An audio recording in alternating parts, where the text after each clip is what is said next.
Hey, what's going on YouTube? It's your boy Craigzilla coming at you with another piano tutorial. Today I'm breaking down All I Do by Stevie Wonder.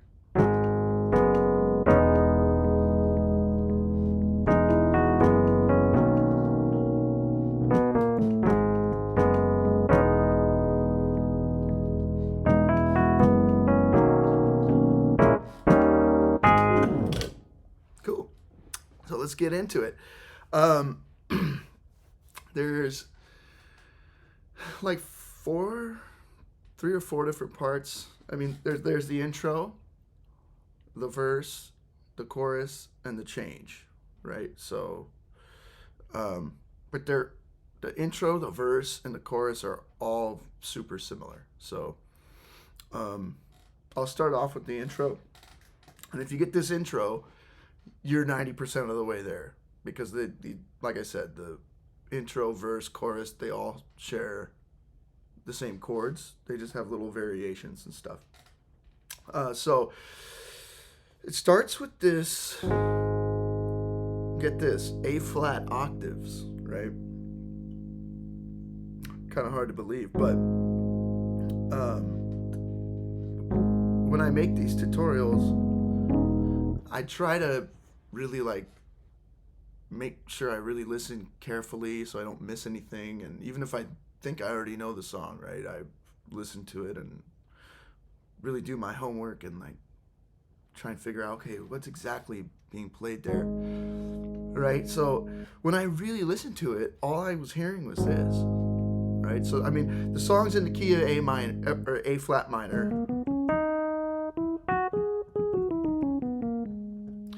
So you could play an A flat minor chord here, but I'll go over some other options, but really what I'm hearing on the record is just A flat octaves, you know. And then you'll come down to this F sharp in your bass and this A flat minor third triad. So A flat and B. And then you'll play E major 7. Finally, like a real chord, you know. And then you'll do this little melody with you'll hit the E flat with your middle finger, the E with your ring finger, and the F sharp with your pinky. And then hit a E over F sharp. And then, so the next chord is a B major 9, but to get there, there's kind of this, you'll hit this C sharp with your ring finger while you're still playing the F sharp chord, and then change to a B major 9. So, and you'll hold it while you switch chords. So, we'll do it one more time really slow. Right? So you never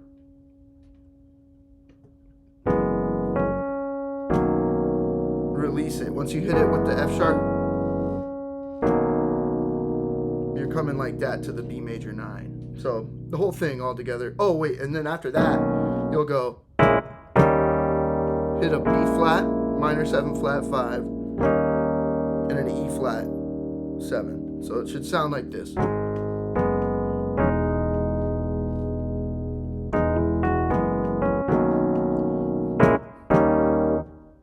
And that's the intro. It's just one pass, and you hit that, and then you're into the verse. Now, the verse is, like I said earlier, it's just the same thing as the intro. It just loops one part of the progression one extra time. So you'll do this like we did in the intro. You'll do this like we did in the intro, and then you'll repeat that little phrase. Play the B flat minor 7 flat 5, the flat 7, and then repeat that again.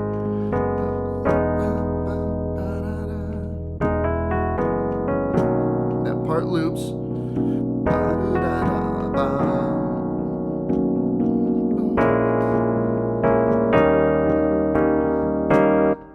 And that's all the verses. There's no extra new chords that you need to learn. All the chords are the same. The rhythm's a little different. That B flat half diminished gets held longer, and so does that E flat 7. But there's nothing different except that one little phrase repeats. And so once you play the verse, you'll be into the chorus. So the chorus is exactly the same as the intro, except for there's like a little chromatic thing that happens. I'll show you.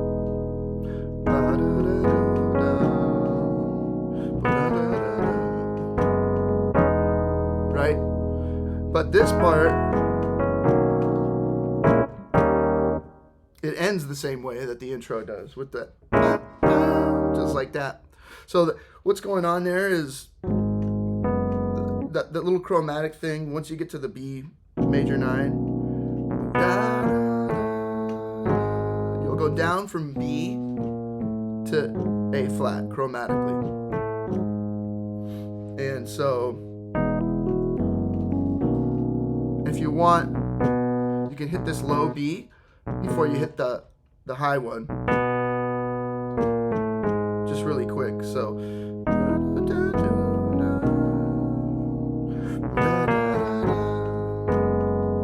you can if you want,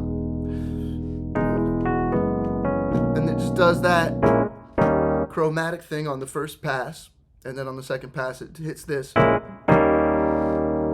earlier, and then we go to the change. Now the change is really kind of the only part that's different. And so I'll play through it real quick. And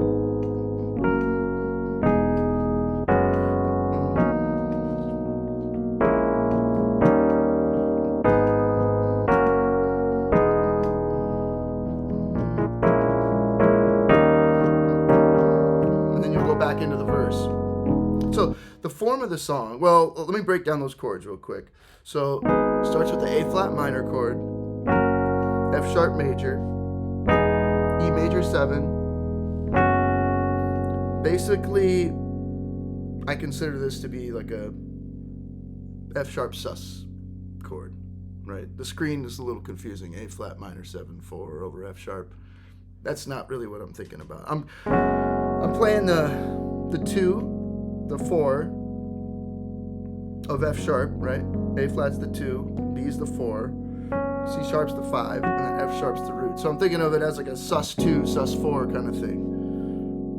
But anyway, so yeah, in my right hand F sharp, in my left hand A flat, B, C sharp, F sharp.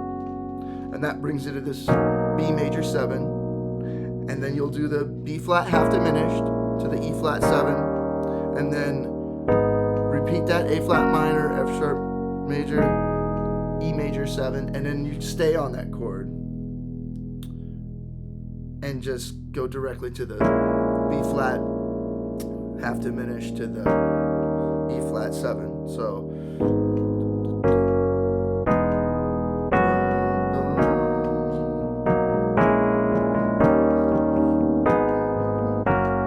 stay there,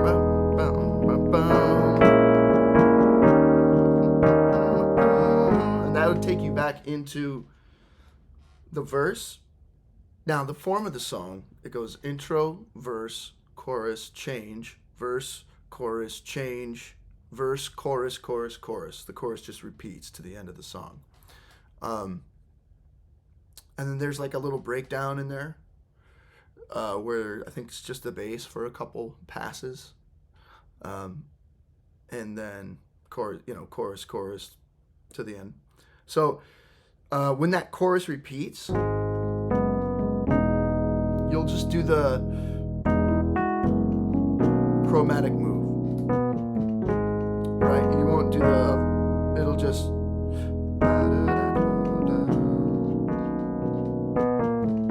You'll just keep doing that chromatic move.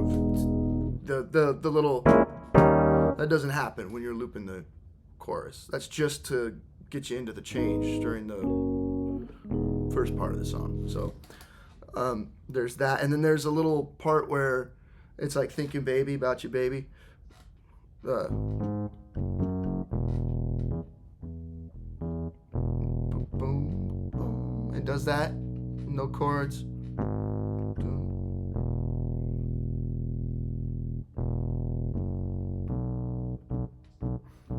And then the chords will come in.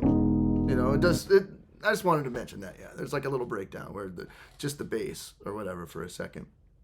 And then at the end, it has a dramatic ending where it goes.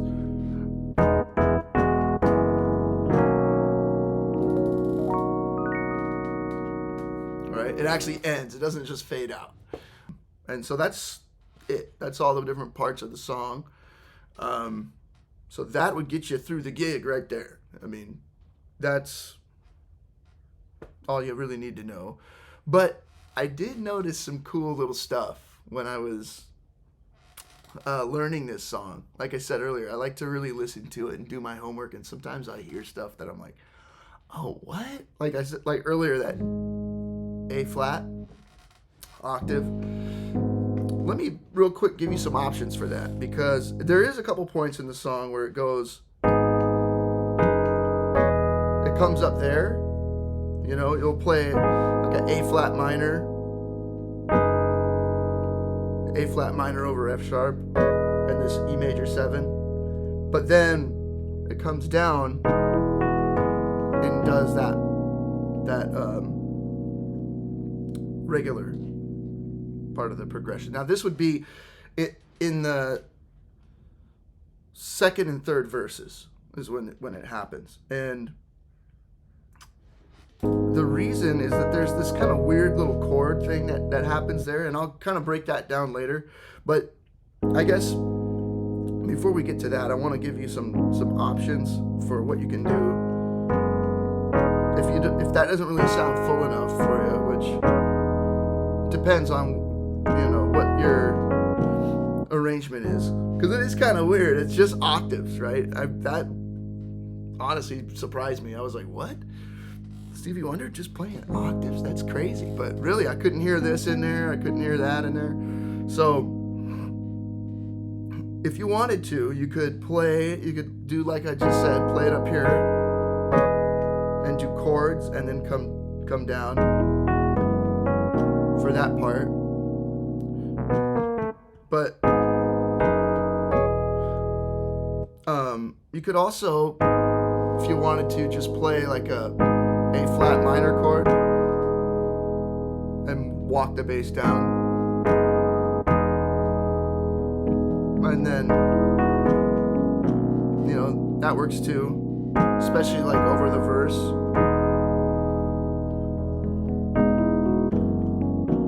But probably I would play it like this, like it is on the record, because I like how it sounds. Right. Now remember though, so what I was trying to get to was there's some little details that I heard when I was learning the song that I thought were really interesting. Little subtle things. So like what I just showed you in that first part of the tutorial is just like, that's the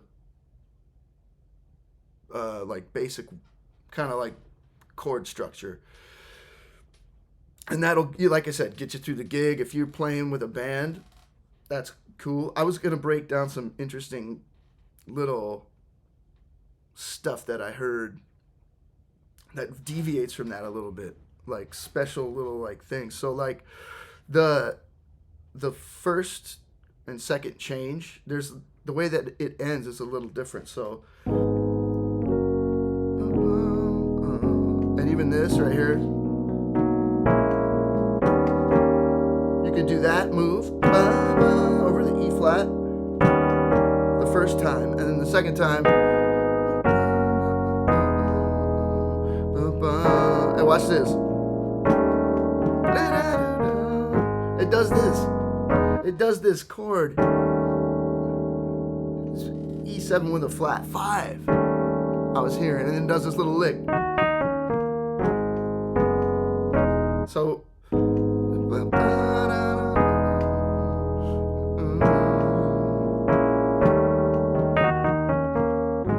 then it's back into the verse, right? Because that would be the first change. That's different. And it does something cool like that too on the second change. At the end, it just hits that chord again, and then just resolves it to a regular E flat 7. So it's just at the end of the change.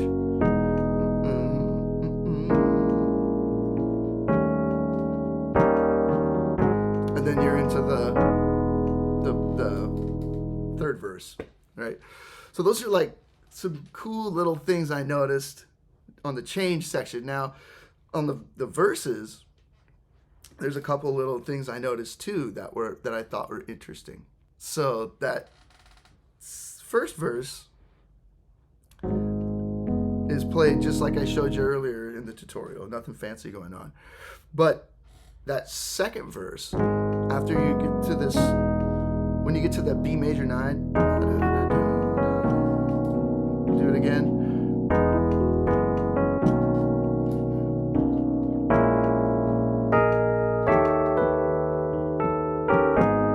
It does this crazy thing up here over the E flat. I heard that. I said, what in the heck is that? And it's basically an A dominant 7 with E flat in the bass. This is how I'm thinking about it. Now, if you look at the screen there, it'll say, what is it? E flat 7 with a flat 9, flat 5, which technically it is. I mean, this is E flat 7. This is the flat 5. This is the flat 9. But I'm really not, I'm thinking about it as like an A7 over E flat.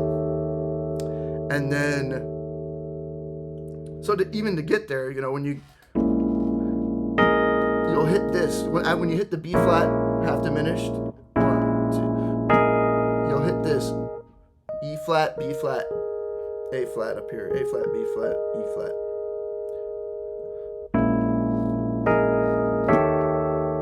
And then it even hits B. So, and A, before kind of resolving it really quickly, it hits this E flat 7 chord. It's a normal E flat 7. So,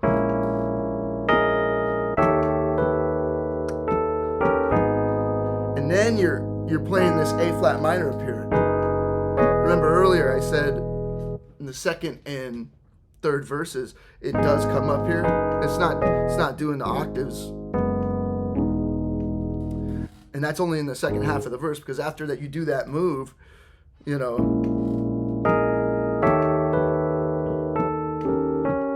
you're already up there, you know. So do that and then come back down. And you finish out the verse as normal. Right? And that takes you into the chorus. Right? So that was the second verse. Special little move. There's one in the third verse too. And it's similar to the one in the second verse. But it's just a little different. So I'll break that down really quick.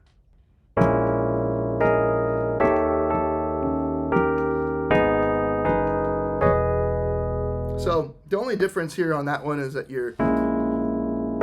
that's all the same. And that's all the same. But now instead of hitting the B, you hit the A. And then you'll hit a C sharp here. And then you'll still resolve it. But in the rhythm, the timing's a little different, right? So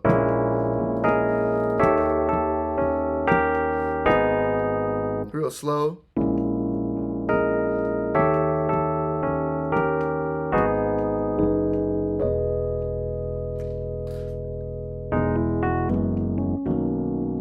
So that'd be for the third verse. So that's, and okay, again, if you wanted to play that, I'm not sure how that would go over with a band.